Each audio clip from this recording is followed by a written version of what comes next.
right, this got a little dangerous. We have 30 minutes and 3 presenters and 2 decks. So we've been really, really crisp with people saying that we've got some good information to share before we get into Q&A. We are going to have plenty of time for Q&A. Consider bringing a gong, bringing the orchestra, but we'll be on the honor system a little bit, right? So Ken, I think we're going to start with you. We'll get right into it. We've got tons of questions already planned for the panel. We'll make sure we get questions from the audience as well. But Ken, why don't you go ahead and, you've got a mic. Go ahead and get started. Yeah, I don't even need. Okay, cool. So hi, everyone. So a little background. PayScale is the world's largest salary database provider, and we actually have software that analyzes compensation data to tell individuals like you what your worth is on the market, and then we help businesses figure out how to create a compensation strategy so they can continue to grow. And we actually are going through a ton of growth right now. About 2 years ago, we had a $100 million investment from Warburg Pincus, which meant that we needed to triple in size in quite a short amount of time. And most of that growth came from our sales team. So sales enablement for us was really important. And back in 2014, 3 groups were kind of going through some growing pains. Our sales reps who were new and old were unable to find content and tools that they were looking for. And they were actually making a lot of their own content, which caused a lot of stress for our sales managers. The sales management team was like, why are you making your own content?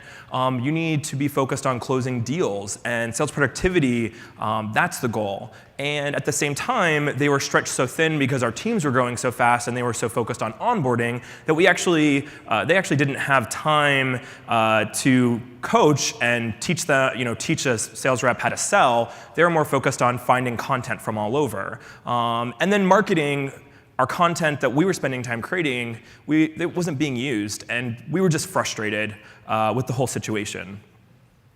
So what we actually did was we looked for a solution, and we decided to go with HighSpot.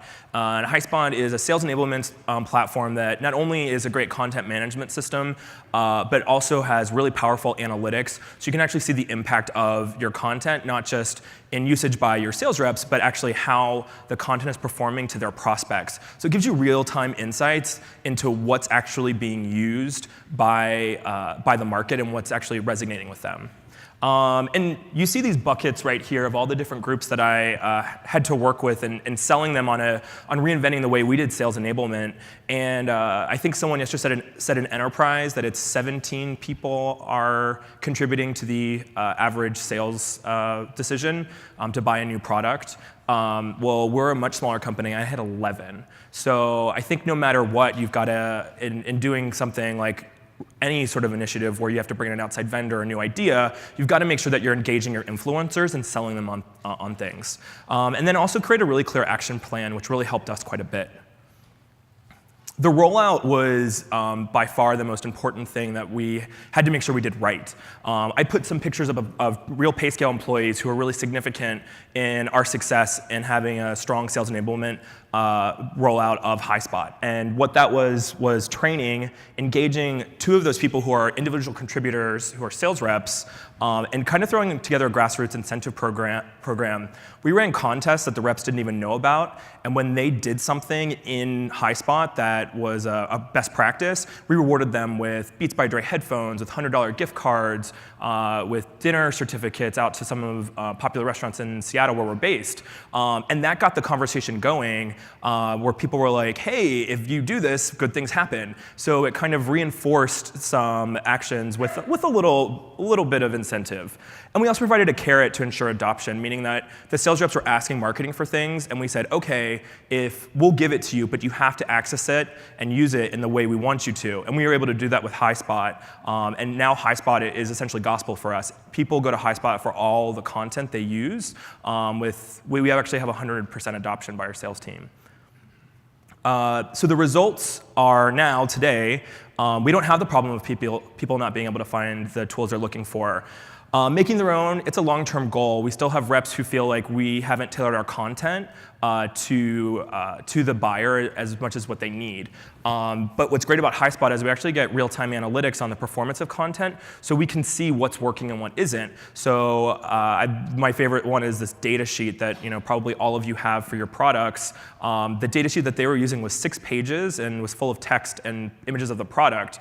We moved to a data sheet that only was 1 page and had quotes from a customer and talked about more about high-level values, more of a solution-focused piece, and actually performed better. And we got the reps to use it because we were able to show that that piece that we made performed better, and they stopped using the old one. So it was a big win, and we were able to kind of bring a lot of conversations like that to the table by leveraging data to have this conversation. Sales productivity definitely got better. They were able to focus on skill development, and the reps were able to spend time with their managers, more focused on coaching. Marketing, our content is definitely being used more, and I think we're always going to be frustrated because we're marketing. Just a quote from an individual rep, "It's great." That's essentially what it says. Key learnings. You've got to ensure adoption. You have to make sure that you're not the only one who's trying to sell people on a sales enablement initiative. Get everyone on board. And you've got to continue to evangelize, keep building those bridges, keep showing people, overshare about the success that you're seeing and what you're learning. Not even if you're not seeing success, but what you're finding. We've had some great changes to our process, our selling process, because we're seeing that some content that we thought was kind of core to the success of closing a deal isn't really being used that much. What's next for us is continue to optimize our sales tools and content. We're actually looking now to leverage analytics that we get from our solution, which is HighSpot, for more of a deeper and actionable understanding. But what was really cool for us was we were able to see that reps who used HighSpot and were continually in the product actually were more consistent in hitting their number than reps who didn't.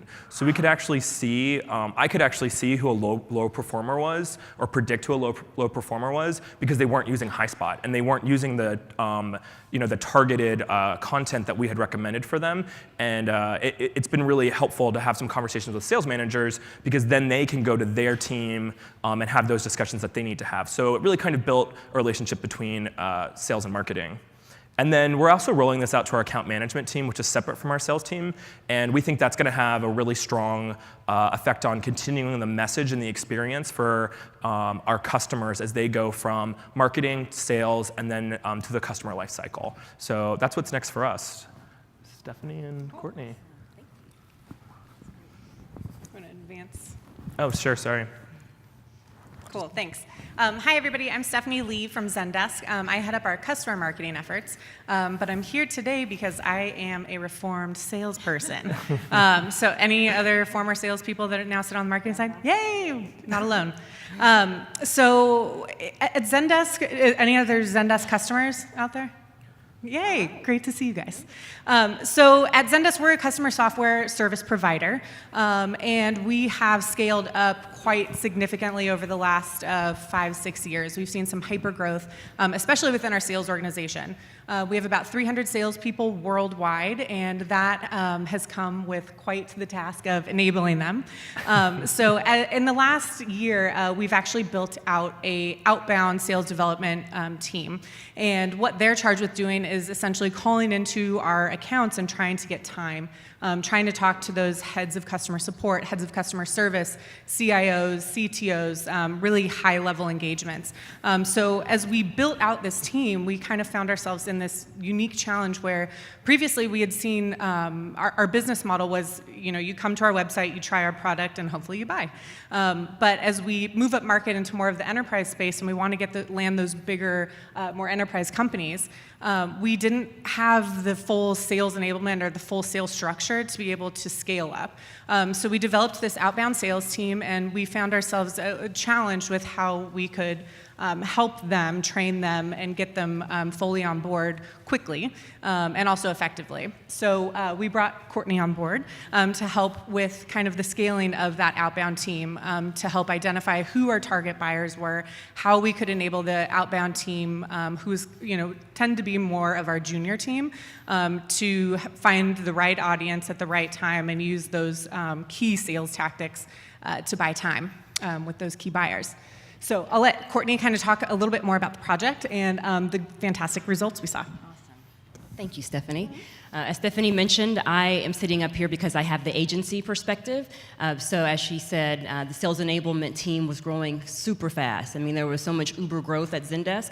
We had so many new people coming on board, and they were great salespeople, right? Complete rock stars. They knew how to go out, hunt, kill it, and then drag it home. What we immediately found, though, was that we started to see some numbers shift a little bit, and we started asking the question, okay, well, are we even targeting the right people? Because these guys, they sit down at their desk every day, they powered up their PCs, and their only goal was to go out and try to get someone to say yes to a phone call or a beta or some kind of testing with the software.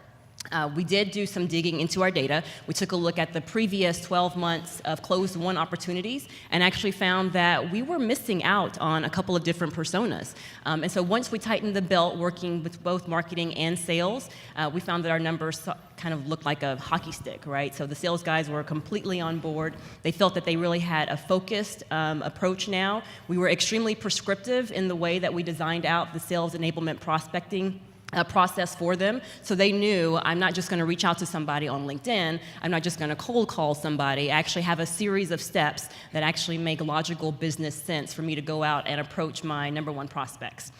So some of the project metrics, and I will say that neither Stephanie nor I have had the luxury of taking a look at our objectives and kind of matching those up with menial metrics. We really had to, whatever dollar that we were given, had to make sure we returned that back to the organization in their pipeline or revenue. So very tight on our KPIs. So some of those were establishing a positive run rate for those outbound bookings, increasing net new deals that were generated, increasing the speed of close. We actually, within a 6-month period of time, saw that speed of close shrink by 10%.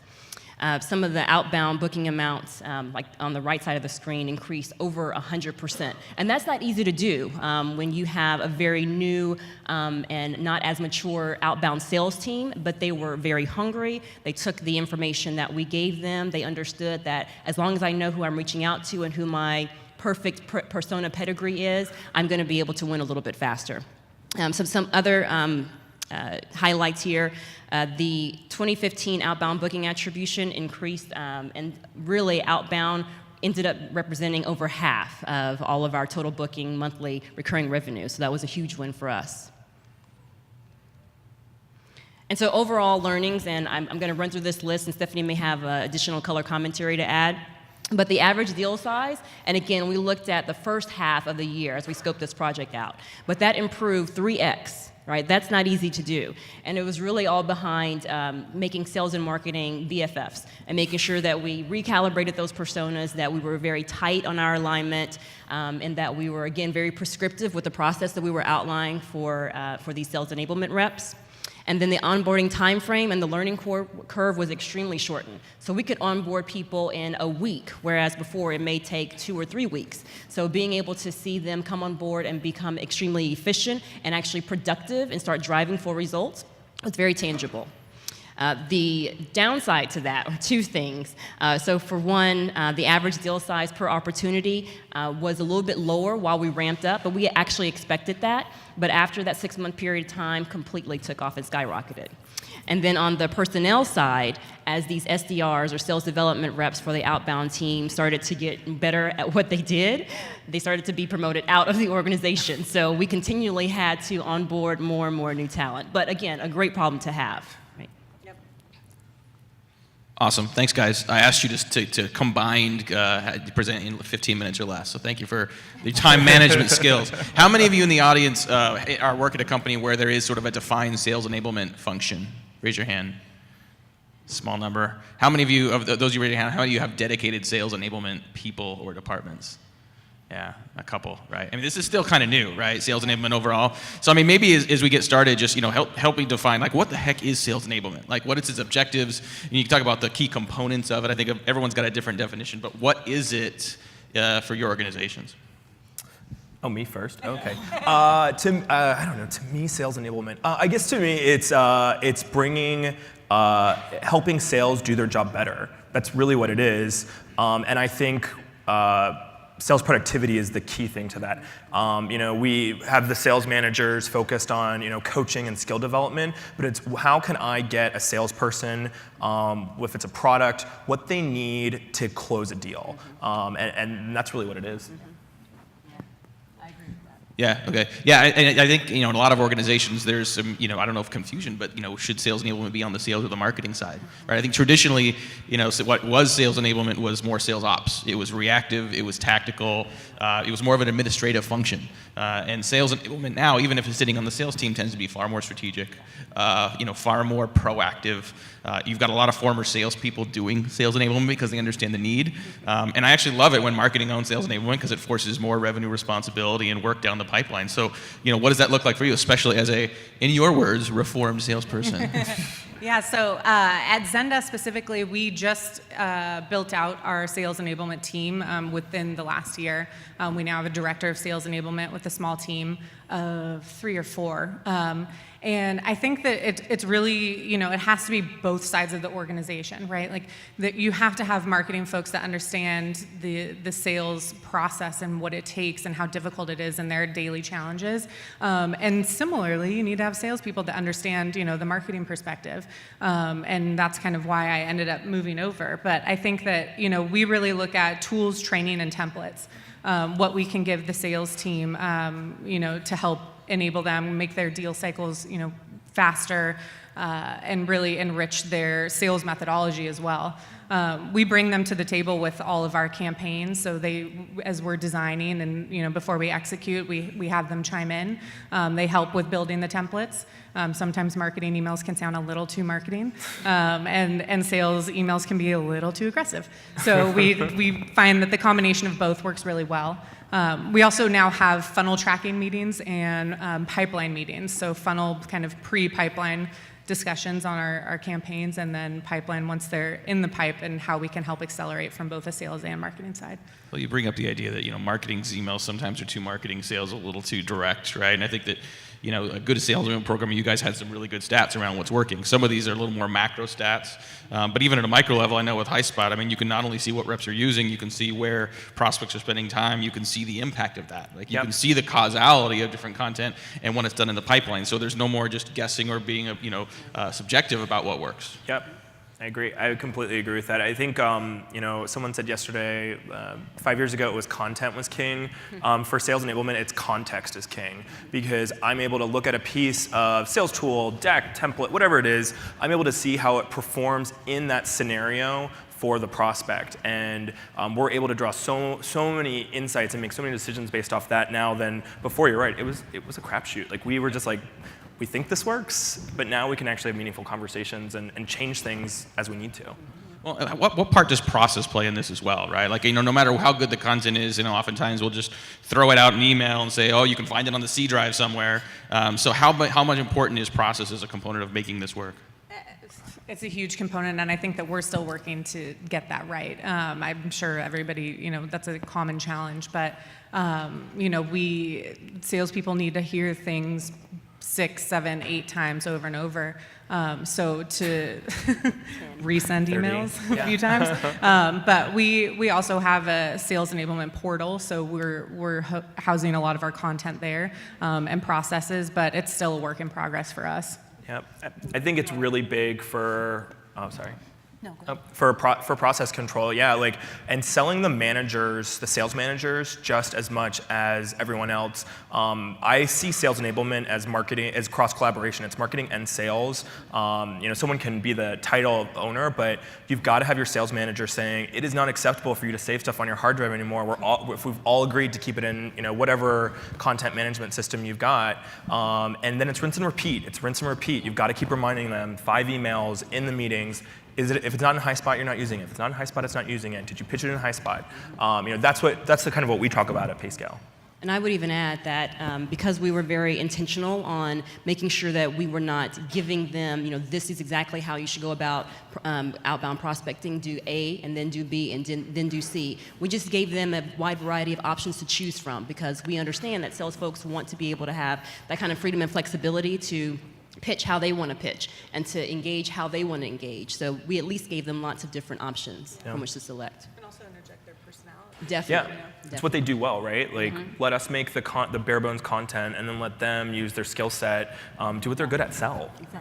I think it's a really important point, right? Letting reps still be reps, right? I mean, Yeah. there's, I think we can talk all day long about the science of selling now, but it is still very much an art. You get on a phone call with someone, there is no script that is going to help you with that call. It's improv at that point, right? And so being able to not only be comfortable with the message, but also at that point, because the conversation goes so many different places, to have quick access to the right content for the right conversation. God forbid, don't send 16 PDFs because you can't figure out which one should get to them, and they're not going to read any of them, right? So we talked a little bit about sales operations and sort of an evolution to sales enablement, but sales ops still exists, right? I mean, there's still an administrative function that supports the sales team. How have your organizations managed the balance, or it's just the coordination between sales enablement, sales ops, and even MarTech, even the technology stack across both teams? It's always me first. No, it's fine. Stephanie's just like, go. It is constant communication. Like, Steph and I were talking about this morning over coffee. It's marketing's role is to constantly be selling internally. I have to make sure that our sales ops and sales training teams are sold on what we're doing. And it's not just for our high spot or sales enablement, it's on everything. And so it's constantly engaging me like, hey, are we good? Are we still aligned? Like, and then we can move forward. And it's not big conversations, it's just a check-in every once in a while. Yeah, exactly. Drive-by is the best way to put it. Cool. Raise your hand if you have a question. I want to make sure we get to questions in a couple minutes. Okay, good. I'll come back out there in a second. Talk about the internal evolution of being comfortable with sales enablement. This is a new function, not something necessarily organizations are used to. Whether it's your CMO, whether it's the VP of sales, the C-suite, there's time and attention. Even if there isn't like hard budget, there's some of your time spent doing these kind of things. I'm not just looking for how did you justify that, but like what was the evolution of getting an organization that hasn't been doing that comfortable with prioritizing it? Yeah. So we've had, previously it was a little disjointed. Marketing, was all about leads. Sales was all about revenue. So we have kind of unified the vernacular and what's important, which is MRR, closed won business deals at the end of the day. We now actually have our sales development team sits under marketing. So we are one demand gen engine. And it's been an evolution. So much so that we physically sit next to sales now. We used to sit in a different building on a separate marketing floor, but sales and marketing are now like right next to each other. So there's a lot of, as you said, drive-bys, and continually collaborating with them. But it has, it's been a few years, so we're getting there. I think I am the proverbial bridge that was built. Well, it takes time, right? Most good ideas, start, new ideas start as, having tons of resistance because no one believes in it. If it wasn't a new idea, everyone would already buy into it. So it takes some time. Has this been valuable in helping to drive more connection between sales and marketing, to drive either forced, maybe not forced, so a greater sense of revenue responsibility among marketing, or a better understanding and acceptance and trust from sales that marketing actually is aligned around the same objectives? Yeah, for us, it's forced us to have conversations that maybe we avoided having because we could say, hey, like, you guys aren't using this content and we think that it's good. And they're like, well, it's not. I'm like, well, let's talk about that then. So it really has forced us to work closer together. I think in both of our companies, marketing's been responsible for bookings for a while, but I think it's more about forcing those conversations that people maybe don't want to have, and they just want to say maybe like, well, marketing doesn't know what they're talking about, or those sales guys, they don't know what they're doing. But it's forced us to actually address some of the pain points and do something about it. And Courtney, quick question for you, I think, from a third party's perspective, right? I think, we all stare at our same four walls no matter what jobs we have, and so it's hard to see something different. Talk about the role of having someone like yourself come in and sort of provide a level of sort of leadership and guidance in that process, and how important that is, and what are some of the keys on both sides, both from an agency side as well as internally, to make that successful. Oh, goodness. It almost feels like same song, different verse. Everyone's focused on demand generation. Everybody's focused on the best content strategy. Everybody's focused on how can I get closer to my end consumer? How can I better engage with my prospects? So from that angle, regardless of how large the company is, whether it's an Oracle, whether it's a startup, whether it's a mid-market size organization, everyone has very similar problems. I think that most The most successful of the clients I've had an opportunity to work with come to the table already having said, you know what, we know there's an issue. You know, we're not saying that we are perfect, we have tons of imperfections, but we understand that we need to do something now in order to fix it. We need to fix something today to make sure that the organization is better tomorrow.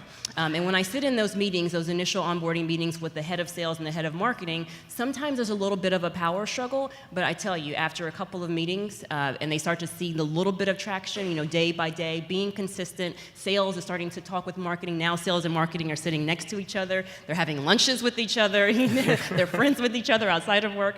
It really does, it does make the leaders at the very top kind of better embrace each other, and that completely funnels down. Yeah, no, I think that's really good. I think, you know, this isn't a black or white issue. This isn't flipping a switch, right? This takes time. It takes time to sort of build that credibility and results. And desire. They really have to want it. Yeah, that's true. And that's why I bring up the question about, like, you know, the VP of sales, the CMO, the C-suite, are they really bought off on this? Because if this isn't a priority for them, if they're giving it lip service, but not giving you the resources and attention and making it a priority, it's not going to work.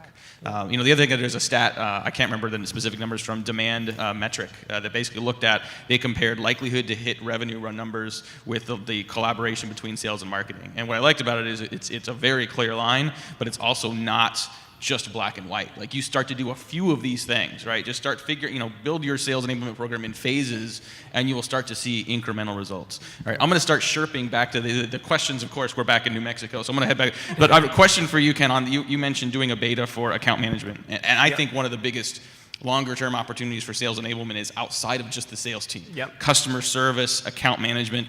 As you kind of think about the beta, there's no stairs over here. As you think about the beta, like what are things you're thinking about differently for an account management team than what you've done for inside sales? Yeah, for sure. I think part of it's about the customer life cycle, because we have the funnel pretty down packed. We get our funnel, but what we don't have is we're still learning about customer marketing and how that trigger management and what content is appropriate for every stage. And maybe it's not linked, you know, where they are in the contract, but maybe it's the kind of business they are. So it's a lot more targeting. It's actually probably going to be more work. But I actually think if we do the right, you know, setup, and we set it up the way we should, we take the 6 hours to sharpen our axe, it can actually be a lot more impactful because marketing is already there with their automation. It's the account managers, they don't have the ability to think like that because they're too split with all their accounts.